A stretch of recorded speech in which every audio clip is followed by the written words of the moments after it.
रानीगंज के तिराट पंचायत के अंतर्गत आने वाला हाड़वांगा पुल की स्थिति दिनों दिन खराब होती जा रही है। पुल की जर्जर हालत के कारण यहां से गुजरने वाले लोगों को भारी कठिनाइयों का सामना करना पड़ रहा है। लोग अपनी जान जोखिम में डालकर इस पुल से आवागमन कर रहे हैं। स्थानीय निवासियों ने कई बार प्रशासन से इसकी मरम्मत कराने की गुहार लगाई है, लेकिन अब तक कोई ठोस कदम नहीं उठाया गया है।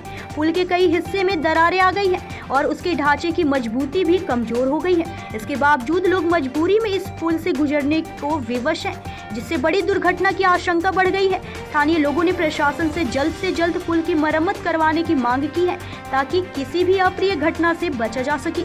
গ্রামের লোকের এত অসুবিধা হয়েছে, এই রাস্তাঘাট রানীগঞ্জ আমাদের যোগাযোগ হয়, রানীগঞ্জের থেকে তারপরে আপনার এদিকে সমস্ত কিছু কোলেরেরও নানা রকম মাল মেটেরিয়ালস যায়, ইয়ে করে পাবলিক তো আছেই, স্কুল কলেজ সবই বন্ধ, বুঝলেন না। কিন্তু ওখানে বোর্ড লেখা আছে 10 টন से ज्यादा গাড়ি চলাচল না। 10 টনের থেকে বেশি না, কিন্তু 10 টনের বহু বেশি জিনিস যায় এখানে। 30 টন আমাদের 40 টন 30 টন 40 টন বড় বড় 16 চাকা 18 চাকা বালি ফালি সব যায় এখানে। এখন ব্রিজটা কি অবস্থা?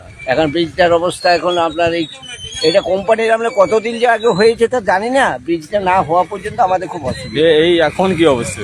এখন ব্রিজের অবস্থা খুব খারাপ। এখন রাস্তাঘাটে যাওয়া আসা 4 চাকা গাড়িতে যাচ্ছে না, আমাদের যোগাযোগ সম্পূর্ণ বন্ধ। একটা স্কুল গাড়ি দেখলাম আটকে আছে। হ্যাঁ, ওই তো ওইটা স্কুল গাড়ি বলতে হেলথের বলতে স্কুলের ছেলেগুলো কোনো পারি পরে দেওয়া হয়েছে, গাড়িটা এদিকে দাঁড়িয়ে আছে। তারপর হেলথের ব্যাপারে যদি কোনো রুগী টুগি যায় তাহলে মুশকিল।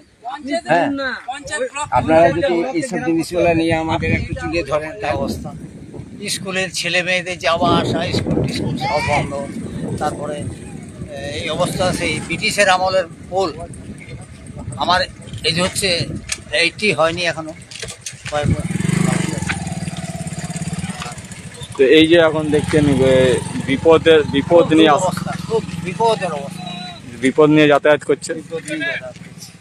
তো এখানকার প্রশাসন কিছু করে? বার্তাই চলছে, হবে হবে হবে সবাই বলছে আজকে গ্রামবাসী। ব্রিজ ভাঙা পরে অসুবিধা হচ্ছে মানুষের, মারাত্মক শোচনীয় অবস্থা। ব্রিজটা ভাঙা মানে আমাদের কি বলে যে আমার ছেলে আজ 3 দিন যেতে পারে না, এরকম অল্প স্বল্প শরীর খারাপ, তবু চলে যেত, ব্রিজটা ঠিক থাকতো। কিন্তু পড়ে চলে গেলে জ্বর শরীরে ডিউটি হয়ে যেত, যেতে পারে। আরো অনেক কিছু অসুবিধা। ব্রিজটার সঙ্গে কতগুলো গ্রাম যোগ আছে?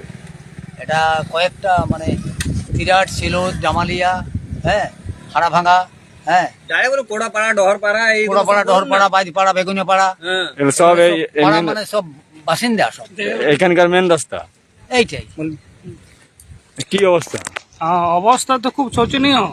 আমাদের গোয়ারা সমাজ থেকে আমাদের সভাপতি, আমাদের বড় কনভেনার পিঙ্কি গোপ বহুতবার এই ব্রিজের জন্য আন্দোলন করা হলো। অতএব আরও আদিবাসী